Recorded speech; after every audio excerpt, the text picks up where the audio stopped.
Chapter 18, we're going to focus on neutralization.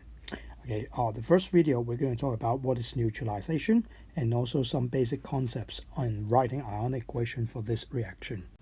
So for neutralizations, okay, you should know that, okay, it is the reaction between acid and base, and in the process, okay, they will give out salt and water only. Okay, remember, okay, because salt and water only. So whenever you have reaction like, for example, HCl plus calcium carbonate, this kind of reaction, we don't count it as neutralization because they give out salt, water, and also carbon dioxide. So this kind of reaction, okay, remember it is not a neutralization, and for calcium carbonate it's not a base as well. So for base, okay, we learned that it is a compound which reacts with acid to give salt and water only, and alkaline is part of the base. You can see it in this picture. Okay, so this is the base, and in all of the base, okay, they include some of the special base which are soluble in water. So alkaline is only part of the base. Okay, so in the following sections, okay, we are talking about different kind of neutralization. Basically, okay, they are based on, okay, the type of bases, okay, that we are talking about. In general, we can classify the bases, okay, into two types. One, which are soluble, or for soluble base we call it alkaline. Mainly, we are talking about sodium hydroxide, potassium hydroxide. When we put it into the water, okay, this kind of sodium hydroxide and potassium hydroxide, they are soluble in water and they form solution. While the other types, okay, that will be insoluble base. For insoluble base, we have two. One is metal oxide. In general, the metal oxide, they are insoluble in water, and so as the metal hydroxide, they are also insoluble in water. So when we write our equation, okay, for insoluble base, that will be different from that of soluble base. Okay, so previously we have mentioned, okay, sodium carbonate, okay, is a salt. It is not a base because in the process, okay, they also give out carbon dioxide. So do remember, okay, not every chemical is reacting with the acid to give salt and water that is base. So now we're going to talk about the three reactions. First, okay, we're going to talk about sodium hydroxide. Second, okay, we're going to talk about the metal hydroxide. And the last one, we're going to talk about the metal oxide. So for the acid, okay, react with the alkaline, okay, you can take a look of the pictures here, okay. So for the HCl, okay, because it is an aqueous state, so the cation and anion, they are separate. While the alkaline, it is also aqueous state, so therefore you will find that sodium ion and hydroxide ion will be separate. When these two solutions mix together, the H plus and OH minus, these two chemicals, H plus and OH minus, they will come together and forming a water molecule. Leaving behind, okay, you will have the sodium ion and also chloride ion. They will stay in the solution. So this is the salt and this is the water. So for acid alkaline reactions, okay, we are talking about, if you look at the full equation, it looks like this. But remember our equation, okay, we are going to, our equation for the aqueous state, we're going to break it down into ions, while the solid, liquid, and gas, they will remain the same. So you can find that, okay, this part, all the aqueous, okay, we're going to break it down into ion, okay, and then leaving behind, okay, we're going to cross out the spectator ion. If you find that both of them, they appear the same, okay, on the left and right hand side. For example, chloride ion, then this one, okay, we will call this spectator ion. So spectator ions, okay. So we'll cross out the spectator ion, leaving behind, okay, we'll have the ions which really react. So you can see that we have hydrogen ion, hydroxide ion, and they will combine to form water. So for acid alkaline reactions, actually it is the H plus in the acid, alkaline in the OH minus in the alkaline, they combine to form water. So in general, we will say acid plus alkaline to give salt and water. This is the first type of neutralization. Second types, okay, the acid react with insoluble base. In this slide, okay, we are talking about the metal hydroxide. Some example for the insoluble base metal hydroxide can be copper 2 hydroxide, zinc hydroxide. Okay, so let's have a look over here. Okay, so we have acid and then react with insoluble base. Because the insoluble base, okay, they are in solid state. So you'll find that in our equation, we will leave it, okay, as solid there, and we are not going to break it down into Fe3 plus and OH minus. So right here, okay, you can find that, okay, the NO3 minus Fe3 plus will break down like this, and then, okay, the exit, okay, will have like H plus and also NO3 minus on the left hand side. So you can find out, okay, if both sides, okay, they got aqueous, the anion part of the exit, okay, normally it will be eliminated, okay, leaving behind the H plus. So you will find that, okay, in the ion equation, we have H plus represent the exit, okay, the insoluble base, they will still, okay, right there, okay, not breaking down, okay, but for the salts, okay, the anion part, because this anion part, it is the same as the exit one, okay, so therefore you'll find that, okay, it will be eliminated, okay, leaving behind, okay, you'll have the Fe3 plus there, okay, and the water will be staying here as well, okay. So basically, okay, from this example, you can find that, okay, when we are having a ionic equation writing, if it is a insoluble base, that means solid, we will direct copy. While the exit, okay, the H plus, the exit, okay, will write H plus to represent, while the anion part, okay, will just eliminate, okay, because the salt, okay, the forming the salt, it must be aqueous state, so anion part can be eliminated, okay.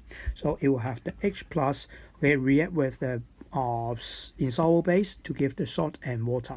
So this will be the general equation. So if we relook at the examples, okay, you'll find that iron-free hydroxide, which is solid, when we add acid in it, this iron-free hydroxide, pay attention, even they are insoluble in water, but still they can react with the acid to become iron-free iron. So therefore you will find that this iron-free hydroxide, they disappeared.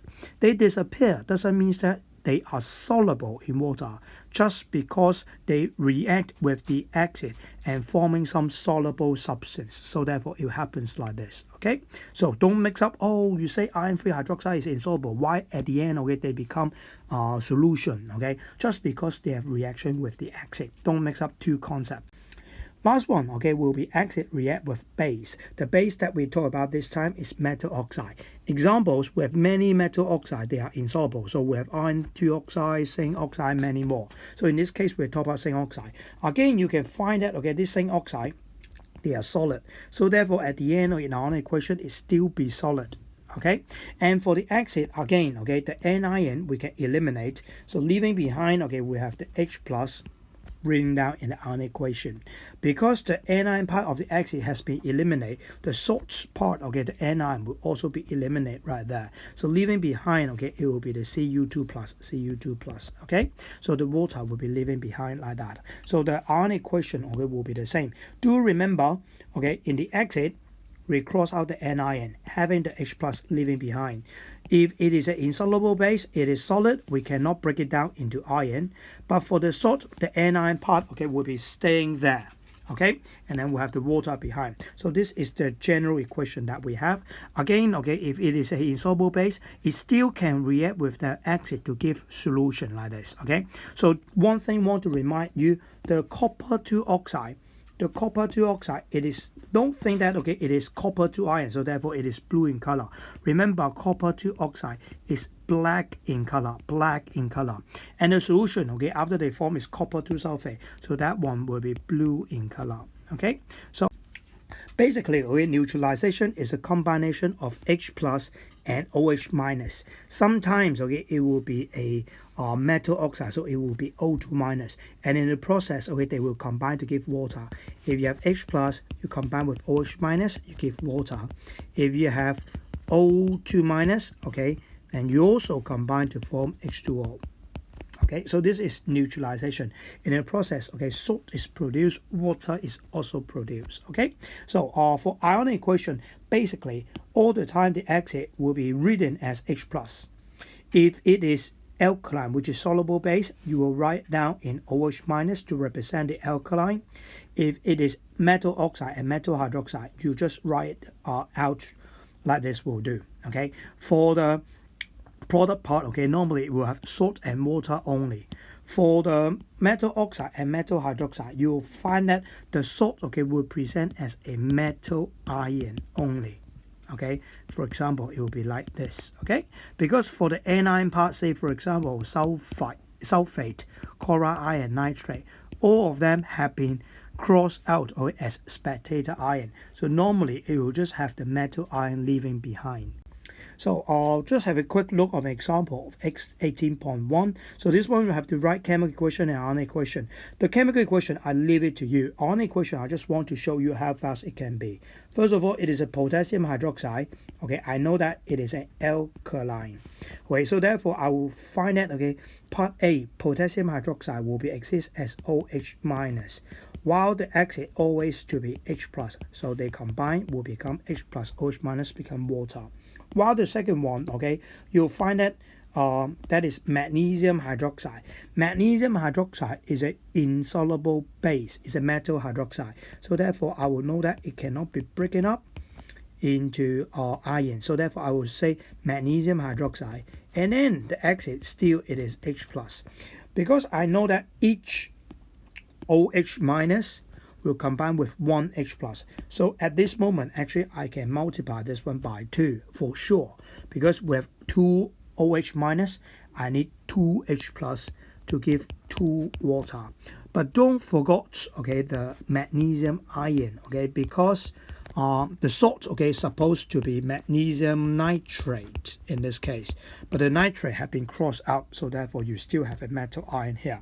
So basically, okay, if you get used to writing an equation, it can be directly written like this. If not, okay, please spend time talking about the chemical equation on your own. So this is class practice 18.1. It is a good practice for you to do a few more times. Just very quickly, okay, to show you. Okay, if you look at it, you can classify them as alkaline or insoluble base. Okay, the things can be pretty fast. So this is part B. Okay, they will give water. Part C, this is acid. Aluminium hydroxide is insoluble because we have 3 hydroxide, so you need 3 acid for that. So therefore, you have 3 H2O. And then remember the aluminium ion. On the left hand side, you have 3 plus, yeah. So on the right hand side, you still have 3 plus. So it must be correct, okay, if you write that like that. So iron 3 hydroxide is also insoluble. So therefore, I will know that. I will direct copy. Acid have to be H plus. Because we have 3 O, each of the O need 2 H plus. So therefore, I will need 6 H plus here. So we'll have 3 H2O, and then, okay, we have 2 Fe3 plus. You check the iron, this is plus 6, so this one is also plus 6. So A, B, C, D, it will look like this. Finally, okay, for the summary, okay, so neutralization is a reaction between acid and alkaline to give salt and water only. If you have something like carbonate or hydrogen carbonate, they are not base because they give out carbon dioxide in the process, and the process is not called neutralization as well. Okay, so the reaction in general will be acid plus base to give salt and water. The ionic equation that we have learned, okay, it will be focusing on the acid all the time, will be present as H plus. The anion part will be eliminated. If it is alkaline, you just have OH minus leaving behind. Okay, remember it is aqueous state, while metal oxide, metal hydroxide will be insoluble like this. Okay, so the salt and water, sometimes the salt have to be present. Okay, it will be in the format of metal ion. Okay, because the anion part have been crossed out. Just final reminder, carbonate is not a base. You will always see this kind of trap in the MC question. So that's all for this video. Bye bye.